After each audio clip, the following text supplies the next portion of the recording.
Ang kwento natin ngayon ay sa lugar kung saan ay marami nang naitalang mga serial killers.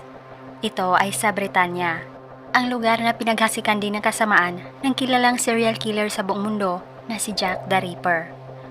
Ngunit si Jack ay isang unidentified killer at may naitalang 5 mga biktima. Alam nyo ba na may mas nauna at mas malala pa kay Jack the Ripper?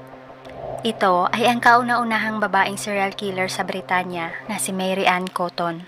Naitala ang babaeng ito sa kasaysayan na pinakamalala at pinakadelikado na babae dahil umabot ng 22 ang bilang ng kanyang mga biktima at ginawa niya ito sa loob ng 2 dekada. Dahil dito ay binansagan siyang Dark Angel serial killer o ang pinakamalupit na babae sa kasaysayan nila.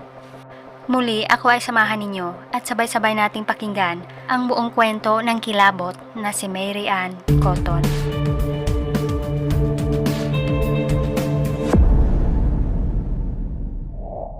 Si Mary Ann ay pinanganak noong October 31, 1832 sa Low Morsley County, Durham, UK. Siya ang panganay na anak ng mag-asawang Margaret at Michael Robson na isang colliery sinker o ang tagagawa ng butas ng minahan. Ipinanganak ang kapatid niya na pinangalanan ding Margaret noong 1834. Ngunit ang batang ito ay agad ding pumanaw, mga ilang buwan pagkatapos nitong ipinanganak. Ipinanganak naman ang kapatid niyang lalaki na si Robert noong 1835. Noong 8 taong gulang na si Mary Ann, ay lumipat naman ang pamilya nila sa Morton Village ng County Durham. Dito ay regular namang pumupunta si Mary Ann sa Wesleyan Sunday School. Ayon ng mga nakakilala sa kanya, si Mary Ann ang pinakahuwarang estudyante dahil wala itong palya tuwing Sunday School at isang inosenteng bata na may average na kaalaman. Taong 1842, 2 taon ang lumipas mula sa paglipat nila sa Morton Village. Ang kanyang ama na si Michael Robson ay pumanaw naman matapos nitong mahulog mula sa 150 feet sa baras ng coal mine. Matapos nito ay naghirap na ang kanyang pamilya. Ang mas malala ay malapit na silang palayasin sa bahay nila dahil ang bahay na ito ay pinagamit lang pala sa kanila ng amo ng yumaong ama ni Mary Ann. Kaya dahil dito, napagdesisyonan ng ina niyang si Margaret na pakasalan ang isa pang minor na si George Stott para may susuporta na sa pamilya nila. Sa edad na 16, si Mary Ann ay nagtrabaho naman bilang nurse sa lungsod ng South Hetton sa loob ng 3 taon. Pagkatapos nito ay umuwi naman siya sa kanyang ina at sa kanyang stepfather at nagtraining naman siya dito bilang isang dressmaker. Sa taong 1852, sa edad na 20 taon, ay napagdesisyonan naman niyang bumuo ng sariling pamilya. Ikinasal siya sa Newcastle kay William Mowbray, isa ding colliery laborer, at lumipat naman sila sa Southwest England. Sa pagsasama nila ni William ay nagkaroon naman sila ng 5 mga anak. Ngunit sa paglipas ng mga taon ay isa-isa na lang pumanaw ang mga batang ito. Dahil sa hindi narehistro ang mga ito pagkasilang, ay hindi din inirehistro ang pagpanaw ng 5 mga batang to. Sa taong 1856 ay isinilang naman ni Mary Ann ang pang-anim niyang anak. Pinangalanan niya itong Margaret Jane. Sa taong ito ay bumalik naman silang muli sa North East England, sa syudad ng Sunderland.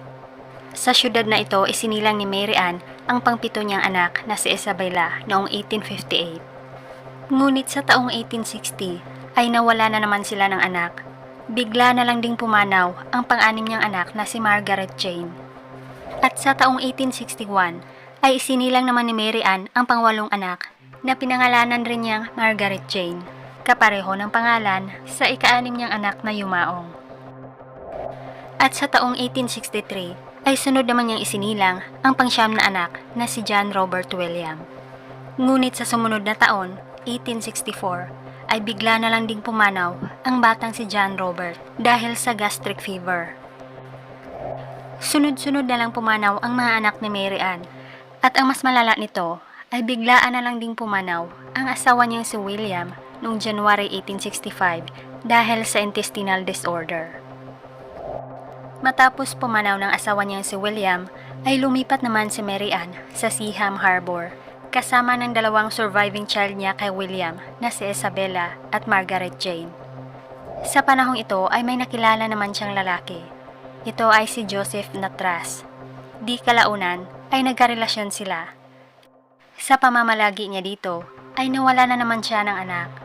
Biglaan na lang ding pumanaw ang pangalawang Margaret Jane dahil sa sakit na typhus fever. Kaya sa panahong ito, ang pangpito na lang niyang anak na si Isabella ang natira sa lahat ng kanyang mga anak kay William. Naghiwalay na rin sila ng karelasyon niya si Joseph Natras. Matapos nito ay bumalik naman siyang muli sa Sunderland kasama ni Isabella. At dito ay nakapasok naman siya ng trabaho bilang staff sa Sunderland Infirmary, pagalingan ng mga taong may contagious fever. Dahil abala na siya sa trabaho, ay ipinadala naman niya ang natirang anak na si Isabella sa ina niyang si Margaret. Di kalaunan ay may nakilala namang lalaki si Mary Ann. Ito ay si Engineer George Ward, isa sa mga pasyente niya sa infirmary. Madali namang nahulog ang loob ni George kay Mary Ann dahil na rin inaalagaan siya nitong mabuti. Kaya mabilis silang nagkarelasyon at ikinasal noong August 28, 1865. Ngunit si George ay nakapagtatakang hindi pa rin gumagaling sa kanyang sakit at nagpatuloy pa rin ito sa loob ng 1 taon. Nagkaroon na siya ng paralysis at intestinal disorder. Kaya bumigay na ang katawan ni George at pumanaw noong October 20, 1866. Umabot lang ng 1 taon ang pagsasama nila. November 1866 ay namasukan naman si Mary Ann bilang kasambahay ng isang byudo na si James Robinson, isang shipwright o ang tagagawa ng mga barko. 1 buwan matapos niyang mamasukan, ay biglaan na lang ding pumanaw ang inaalagaan niyang bata na si Baby John, anak ng amo niyang si James Robinson sa yumaong asawa. Nang nawala ang bata ay labis naman ang lungkot at pagluluksa ni James, at si Mary Ann lang ang nasa tabi niya at dumadamay, kaya agad silang nagkarelasyon. Sa panahong ding ito, ang ina niyang si Margaret, na kasalukuyang nagbabantay sa anak niya si Isabella, ay nagkaroon ng hepatitis. Kaya pinuntahan ni Mary Ann ang ina na may sakit. Pero nang unti-unti nang gumaling ang kanyang ina, ay biglaan na lang din ito nakaramdam ng pananakit sa tiyan na naging sanhi sa pagpanaw nito. Pumanaw ito 9 lang na araw matapos itong bisitahin ni Mary Ann. Kaya ang surviving child niya na si Isabella ay dinala na lang niya sa tahanan ng kinakasama niya si James Robinson. Ngunit sa tahanan na ito ay biglaan na lang ding nagkasakit si Isabella, maging man ang 2 pang anak ni James sa unang asawa niya na sina Elizabeth at James. Hindi nagtagal, ang 3 bata ay pumanaw. Hindi man lang nagdududa si James sa sunod-sunod na pagkawala ng mga bata dahil sa pag-aakalang natural lang na sakit ang sanhi ng sinapit nila. August 11, 1867 ay ikinasal na sina James Robinson at Mary Ann. Ipinanganak naman ang unang anak nila na pinangalanang Margaret Isabella. Ngunit nang nag-3 buwan na ang bata ay biglaan din itong nagkasakit at pumanaw noong February 1868. Muli ay nasundan na naman ang anak nila ni James. Isinilang si Baby George noong June 18, 1869. Sa taon ding ito ay nadiskubre na ni James na may patong-patong na pala ng mga utang si Mary Ann na umabot ng 60 pounds. Nalaman din niyang nagnakaw pa ito sa kanya ng 50 pounds. Dahil dito, pinalayas na niya si Mary Ann. Sa kabutihang palad, ang anak nila na si George ay nanatili lang sa kustudiya ni James. Simula nito, si Mary Ann ay naging desperada at natutulog na lang sa mga kalye. Ngunit may naawa pa rin sa kanya at naging kaibigan ang mga ito.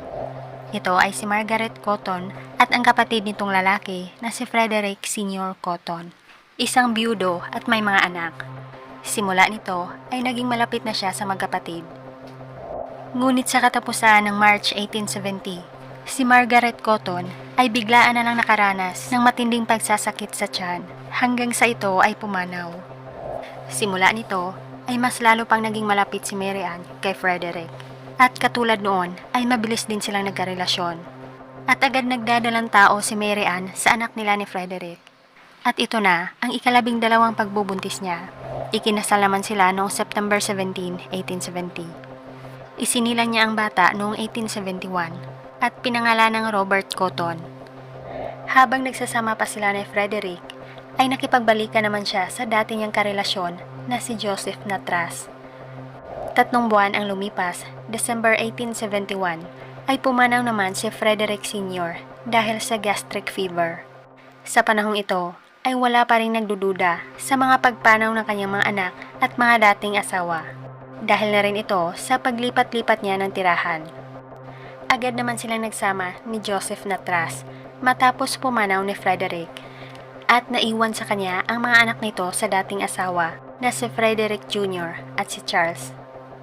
Ngunit hindi din nakontento si Mary Ann kay Joseph dahil naging karelasyon din niya ang officer na pasyente. Ito ay si John Quake Manning. Agad siyang nabuntis ni John habang nagsasama pa sila ng lover niyang si Joseph. At ito na ang 13 at huli niyang pagbubuntis. March 1872 ay nagkasakit si Frederick Jr. at pumanaw. Sumunod din ang anak niya kay Frederick Sr. na si Robert Cotton. Di nagtagal ay pumanaw naman ang kinakasama niyang si Joseph Natras dahil din sa gastric fever. Ngunit sa taon ding ito ay magsisimula na ang kalbaryo niya nang dahil sa isang tao. Ito ay ang parish official at assistant coroner ng West Oakland na si Thomas Riley. Nakiusap si Thomas kay Mary Ann na alagaan ang isang babaeng may sakit na smallpox. Ngunit tumanggi siya dahil binabantayan pa daw niya ang stepson niyang si Charles Cotton. Gagawin lang daw niya ang pakiusap na Thomas sa susunod na mga araw. At 5 araw ang lumipas ay binalita naman ni Mary Ann kay Thomas na pumanaw daw si Charles Cotton at pwede na daw niyang trabahuhin ang ipinapagawa sa kanya ni Thomas. Dahil sa biglaang pagpanaw ni Charles, ay nagdududa na sa kanya si Thomas Riley. Kaya pumunta si Thomas sa mga pulis para i-report ang kanyang pagsosuspetsa.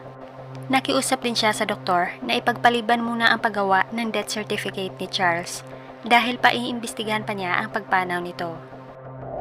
Agad namang pinuntahan ni Mary Ann ang insurance office para kolektahin sana ang insurance ng bata. Ipinaalam sa kanya na naka-hold pa ang insurance payout dahil wala pang na-issue na death certificate ng bata. Nang matapos ang investigasyon ay nagkaroon naman ng paglilitis sa sinapit ni Charles. Ngunit napatunayan lang na ang paglisan nito ay dahil lang sa natural na sakit. Kaya si Mary Ann ay hindi pa makukulong. Ngunit pagkatapos nito ay inungkat pala ng local newspaper company ang naging buhay noon ni Mary Ann. At nalaman nilang nagpalipat-lipat pala ito sa iba't ibang lungsod ng England. Ngunit ang lubos nilang pinagtatakhan ay kung bakit sunod-sunod na lang pumanaw ang 22 kamag-anak niya. Kasama na dito ang 3 nagdaan niyang mga asawa, isang kaibigan, ang sarili niyang ina, 11 mga anak, ang lover niyang si Joseph Natras at 5 mga stepchildren niya. Ang mga ito ay parehong nakaranas noon ng intestinal disorders at pagsasakit sa tiyan o stomach fevers. Maliban dito ay nadiskubre rin nila ang agarang pagkuha ni Mary Ann sa mga insurance payout ng mga pumanaw. Kaya dahil dito, ang mga otoridad ay nag-imbestigang muli. Ang pisisya ng batang si Charles Cotton ay may naitago palang mga samples. Sinuri itong muli at nalamang may halo pala itong arsenic. Ang laso na ito ay ang totoo palang sanhi sa paglisa ni Charles at marahil sa iba pang mga pumanaw. Kaya ipinahukay nilang muli ang labi ni Charles para muling masuri kung may bakas nga ba ang sistema nito ng kemikal na arsenic. Nang napatunayan na nila ito, si Mary Ann Cotton ay inaresto at kinasuhan nilang muli sa sinapit ni Charles. Sa 13 mga anak ni Mary Ann ay 2 na lang ang natira. Ito ay ang batang si George Robinson na nasa kustodiya ng 3rd husband niya na si James Robinson. At ang huli niyang anak na bunga sa pakikipagrelasyon niya kay John Quake Manning. Si Mary Ann Cotton ay napatunayan namang guilty. Sinintensyahan siya ng death penalty. March 24, 1873 ay ang araw naman ng parusa niya. At dito po nagtatapos ang kwento ni Mary Ann Cotton, ang Black Widow ng Britanya. Hanggang dito lamang mga ka-curious, maraming salamat sa panonood at pakikinig.